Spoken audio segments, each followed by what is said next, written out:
সময় যে কথার আগে হাত তুলতো সে এখন গালি শুনলেও মুস্কি হাসি দেয়। তো বন্ধুর একদিন তাকে জিজ্ঞেস করে, কিরে নেতা, তুই না কথা বলার আগে হাত তুলতি?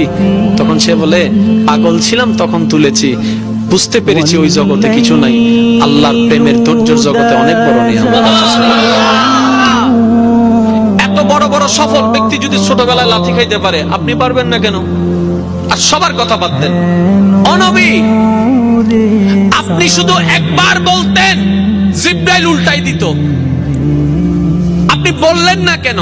নবী রাহমাতুল লিল আলামিন বলে, পাওয়ার থাকার পরও যে পাওয়ার দেখায় না সে তো সত্যিকার পাওয়ারফুল ব্যক্তি। সুবহানাল্লাহ।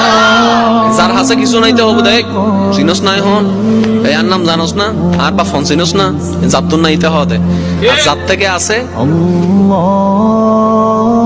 যার থেকে পাওয়ার আছে সে কি চুপ।